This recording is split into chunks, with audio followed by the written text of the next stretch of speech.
No, Charizard! I choose you, Lapras!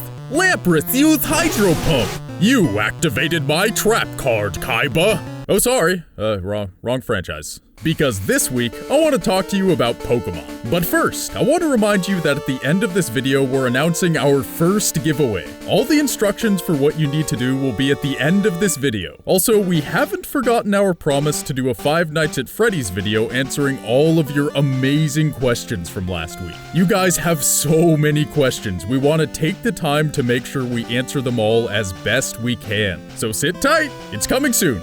I promise. Now, with the release of PokéMon Sun and Moon quickly approaching, it's time to get down to some Poké business. For the first time in the history of PokéMon, Nintendo has actually decided to do something new with their franchise. Remember gyms? They're gone. We got Island Challenge trials now. We got crazy Z moves that look like a nuclear bomb. We got this horrendous outfit you wear while riding a Taurus around. PokéMon is trying out some new mechanics in this game, but the sudden shift in gameplay means much more than Nintendo just trying something new. No, when Nintendo decides to make any changes to a franchise, you know they're planning something extraordinary.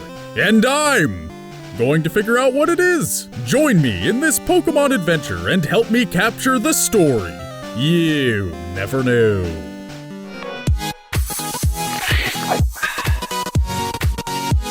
I think Nintendo is planning something very big with PokéMon Sun and Moon, but let's begin with what we know. First of all, the announcement for these games came out on the 20th anniversary of PokéMon Red and Green, and with many of the original 150 being remade for the next generation, it looks like Nintendo is planning to pay homage to their original titles. This is backed up by one of Nintendo's newest video releases, showing that both Red and Blue will at least make cameos in Sun and Moon and possibly have an even bigger role that we don't know about yet. But let's get back to the basics. PokéMon Sun and Moon take place in the Alola region. This region is based off of Hawaii and consists of 4 islands. The word Alola also comes from the Hawaiian word aloha.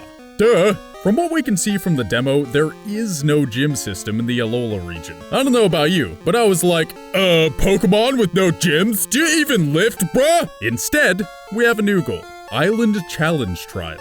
It sounds like PokéMon decided to rip off Survivor. Pikachu has the immunity amulet. I'm sorry, Rowlet. The tribe has spoken. These trials do consist of PokéMon battles, but also of knowledge tests and finding item quests. Each island trial also consists of at least 2 PokéMon battles, one against the trial's captain and one against the island kahuna. There are also new PokéMon called Totem PokéMon, which are larger than any other PokéMon of their species, glow with a unique aura, and can call upon the help of wild PokéMon to assist them in battle. Fighting these glowy weirdos seems to be another part of the island trials. After defeating the island challenge, there's speculation that your character then helps set up the very first gym in the Alola region, which grants you access to face off against the Elite Four. So basically, Nintendo grew some big kahunas and decided to switch up what we expect in PokéMon. In addition to that, everyone's been very excited about the Alola forms of past PokéMon, specifically ones from the original 150. These PokéMon were probably added in part to reference the original games, especially because these games are coming out on the franchise's 20-year anniversary. But there's more to it than that. Nintendo is specifically trying to give the Alola region its own culture. The other generations were really only defined by their differences in Pokémon we could catch. People would buy another game because they wanted to catch new Pokémon. But now, Sun and Moon are bringing in new reasons to play these games. Not only do you have new Pokémon, but this region has old Pokémon that have adapted to the region and are different than we're used to. The same can be said for the lack of gym battles. Gym battles were not specific to any region, making them seem like a part of Pokémon culture. By not having gyms, the Alola region is specifically singled out from the rest of the games, making it unusual and giving these games a different feel, a different culture. Never before has Nintendo specifically tried to make a region simulate a real place as much as the Alola region. This region has its own specific trials to become a Pokémon master, and that could be showing a change in how Nintendo views the Pokémon franchise. I think this is Nintendo intentionally branding Pokémon regions differently from now on. The Alola region has the Island Challenge, which is made up of more than just Pokemon battles. But let's just say the next game takes place in Texas. Instead of gyms or island trials, we might have like barbecue offs or gun show battles, and we'll get older Pokemon that have adapted to Texas life with cowboy hats while toting 6-shooters. Just an example. But that's just what we know about the storyline. In terms of gameplay changes, there's enough to talk about to lube up another knowledge dildo and insert it into your preferred orifice. Pokemon, as we've known it, has always been very structured. The game gives you a more or less set path to go on, and you follow that path, which leads you to each gym. But now, instead of having a set path, we have 4 islands that still have to be conquered in the correct order. But other than that, each island feels more or less like open world gameplay. This is a huge, massive your mama so fat joke size change to the Pokemon formula. But why? Why has Nintendo suddenly decided to change up a tried and true formula for something less certain? If we know anything about Nintendo, it's that once they find a formula that works, they will milk that baby dry. Just look at Super Mario Bros., Smash, Mario Kart, The Legend of Zelda, Mario Party, or any Mario stuff. They continually use the same formula over and over and just tweak it to create new games. But this is more than just a tweak.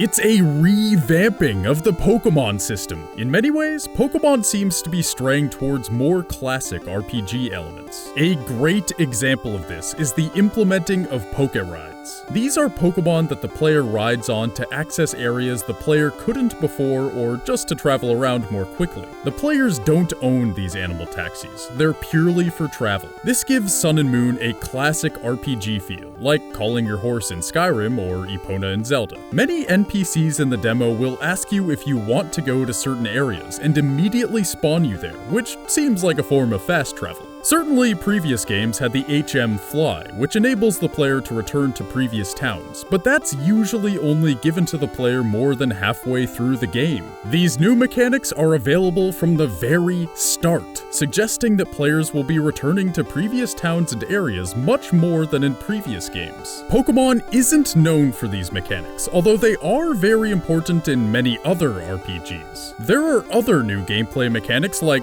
being given quests to find items or Pokemon in the PC having important roles that help Sun and Moon stray even further from the original Pokemon games that we're used to. This franchise has always been about hunting for Pokemon and battling. Those have been the primary functions of every game in the franchise since the beginning. But now we're seeing clues that Nintendo is starting Pokemon on a new path. Exploration and an emphasis on open-world gameplay seem to have a more important role because the world is way less structured than previous games. All these changes are making Pokemon less like Pokemon and more like other classic-style RPGs. But why is Nintendo implementing all these changes after 6 generations of the same formula? After 6 generations of so much success? There's only one answer. The Switch. Nintendo's newest console that is scheduled to release in March of 2017 has combined a home console and a handheld console. Many predict that, over time, Nintendo's handhelds will be phased out. So what will Nintendo do with PokéMoN, their biggest handheld franchise? These changes are just the start of what Nintendo has in store. If PokéMon Sun and Moon could be classed as a Pokémon type, they would be a prototype. Cringy jokes aside, what we're seeing in Sun and Moon is not just a change to the Pokemon franchise, but Nintendo feeling out how fans will react to a rebranding of Pokemon. With the ability to put handheld games onto a console like the Switch, we will see massive improvements in handheld gaming, if not an entire redefining of what handheld gaming is. We are seeing the end of the Pokemon franchise as we know it, and the beginning of an entirely new generation of Pokemon games.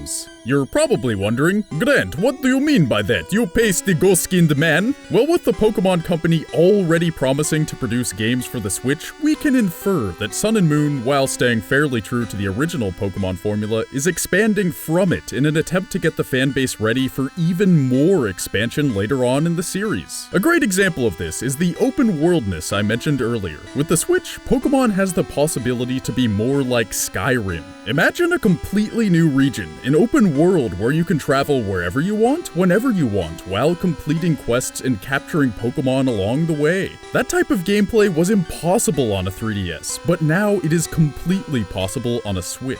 But that's just one possibility. There's also the possibility of Nintendo producing 2 versions of Sun and Moon, one for the 3DS and one for the Switch. There's precedent for this with the newest Smash release, so it's completely possible that one of the launch titles for the Switch could be Pokémon. We could be seeing the first Pokémon game where the little fuckers are spread across 2 platforms and you need both to catch them all. Or this could be the first Pokémon game with amiibo capabilities. Now remember, this is all speculation, but speculation based on the fact that the Pokémon franchise is changing after years of tried and true Pokémon games, the Pokémon Company promising games for the Switch, and Nintendo's rebranding of their franchises. It's been 12 years since Nintendo produced a system that didn't have Wii or DS in its name. Nintendo is purposefully rebranding with the Switch, and with the Pokémon Company on board, we should absolutely expect new changes to the franchise. And with those expectations, we can make some guesses as to where Pokémon may go, although we won't know for sure until we receive more information about games in the upcoming years. We could see the end of random battle encounters. Nintendo may produce a Pokémon game where you actually see Pokémon around you, in the trees, under the water, in your butt crack, or running across the landscape and you have to track them and catch them. It's possible that the turn-based combat system could be tossed in favor of a real-time system where you actually play as the battling Pokémon. That would be so cool! All this comes back to one main fact. Pokémon as we know it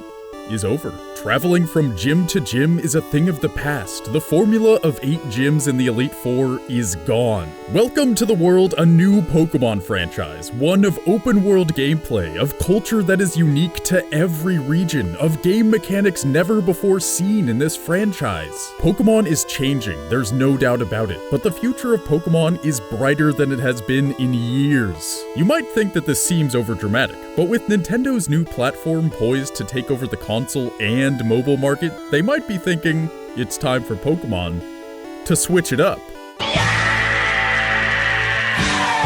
And that's the story. You never know.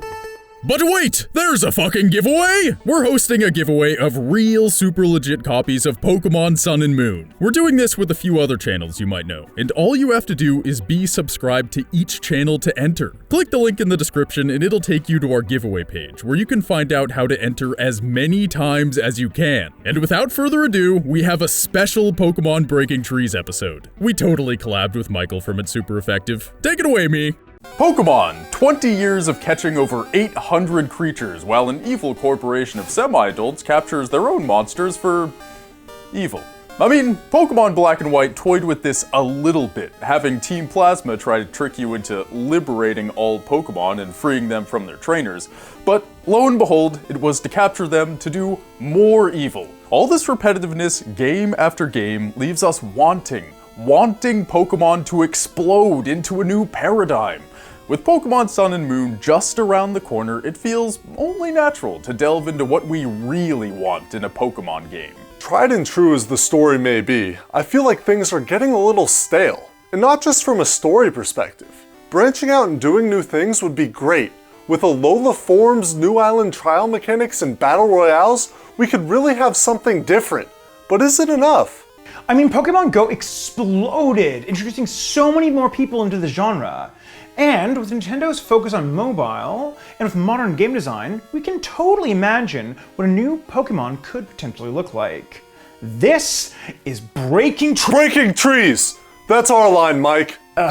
Sorry man, I just got really excited. Pokémon has always had tight gameplay mechanics, which have a shallow learning curve to start, but a super steep climb when getting competitive. This core mechanic, along with capturing and trading Pokémon, has to stay. Otherwise, it wouldn't be Pokémon. However, when revamping it, we can't dumb it down as much as we did with Pokémon Go. It took a lot of the fun of trading and battling out of the game, and focused more on the grinding aspect. We have to find the simple balance to make this work, much like how Mass Effect 2 took the in-depth leveling system in Mass Effect 1 and simplified it in a way that still felt like you were just as intuitive and smart, but without being tedious. The online Pokebank needs to be accessible at all times, and to encourage a sense of competition, you should be able to see what you and your other friends have. and where they caught it, which could be an awesome way to prompt trading or just go exploring. They should also keep the Battle Royale from Sun and Moon, and allow your friends to band together and face off in a multiplayer melee. Maybe even introduce new playstyles like Magic the Gathering's EDH format, giving people new things to try. I mean, all FPS have their rendition of Slayer and Capture the Flag. There's no reason why we can't switch up the formula here. The game still has to be accessible to all players, and that's why we should stick to mobile. In fact, it could even be a new iteration to go. It was so crazy seeing players of all ages actively get involved, so we can't leave them out. But I think we can take this a little bit further. I mean, we can start adding things like challenges, or more IRL elements on your way to school or to work, little tiny mini-games, or we could even do things like Before Crisis Final Fantasy, the Japanese mobile exclusive, where you took photos and the most common pixel color became the materia used in battle. It was hella cool. Games like Space Team incorporate the intellect of you and your friends together, which forces you to solve puzzles in real life, and brings back that feeling of tabletop gaming, or like when you're kicking back with your N64 playing Mario Kart. And how awesome would it be if when you passed other players, your chosen 6 battle it out Street Pass style. Then you could call back your enemies and face off again if you wanted to. Joey's Rattata better bring his A-game. But we're not just looking to improve on Pokemon Go. One of the best parts of Pokemon is just exploring the new world while on the hunt for new creatures. So we definitely have to keep the world traversal, Pokécenters, the stores, and the NPCs. But also the engaging set pieces like Pokemon Tower from Lavender Town or Celestial Tower in Black and White. However, also populate these spaces with your real friends who might wander through on their own journeys. A nice mix of online and offline interactions, kinda like Bloodborne and Dark Souls is what I'm going for here. But what about the story? I mean, come on. You can't trick me into yet another quest to stop evil by pitting animals I find in the wild against each other without consequence. I loved what they attempted with Black and White, giving weight to your decisions. And how cool would that be if you incorporated that into the story? The choices you made had direct bearing on your quest, or even your Pokemon. Darkest Dungeon plays with a similar idea, where when you battle your heroes in a dungeon, there is emotional and psychological trauma, and you have to care for your team accordingly.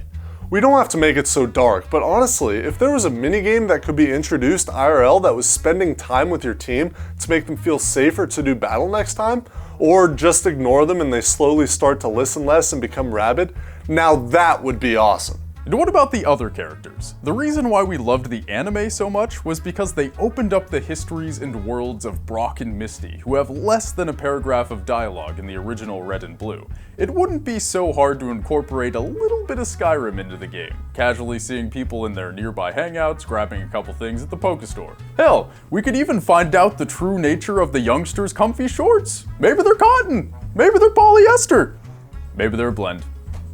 And honestly, why does the story have to be so linear? I mean, if you think about it, why can't we just do this like Mega Man and face the gym leaders in any order? Just train like crazy. Or we can make this almost like a roguelike experience and procedurally generate little bits of story so that every player has a slightly different experience. And what about classic RPG elements like character and clothing customization? It can be as simple as Nintendo Mii's or as complicated as we want, but the best part is I can represent myself in-game. And having a plethora of clothing options would be very fun. Having an adaptable storyline can really give back that sense of imagination and exploration to players, and it's also a great way to see more Pokemon content on YouTube. Tim Schafer mentioned in an interview that he found Let's Plays were such a great way to promote a game, but when you reveal all the answers in a single playthrough, it de-incentivizes people to pick it up since they already know everything. If each playthrough had a uniqueness about it, and sharing these experiences were socially really easy, it would get lots of online attention. We definitely know that Pokemon Go really blew up. Some sources saying it banks anywhere from $500,000 to $2 million per day in microtransactions. And with revenue that high, Nintendo is putting a much bigger focus on mobile. This could mean the end of handheld console production, and Sun and Moon could be our last real handheld installment. And though it would be really awesome to see Pokemon on console, it's much more likely they'll bring it to mobile, which leaves a lot of opportunity to amp it up for a newer generation and create a tighter community around it. There is already an audience on mobile playing AAA titles, and if you don't want to go the freemium route, you can always do what Square Enix has done and put their entire games on mobile at a premium price. And they seem to be doing pretty well. There's tons of money to be had here. PokéMoN is clearly here to stay. As Nintendo's second highest selling franchise next to Mario, they will ensure it continues to pump out sequels. Here's hoping that they do something wild with Sun and Moon that really blows us out of the water, and maybe takes a new stance on the future to make way more money. My name is Grant. I'm Ryan. And I'm Mike. And if you want to win yourself a copy of PokéMon Sun or Moon, click the Gleam link in the description to find out more. All you have to do is subscribe to all the channels involved in this collaboration, and you get a chance at winning one of 4 copies of Sun and Moon. It's really easy. Though, if you want a better chance at winning, you can do additional actions like tweeting the contest, inviting friends along, and answering a bunch of gaming questions to get more points. It's all in the contest link. And as always, thanks for watching. And we love you all. Mike.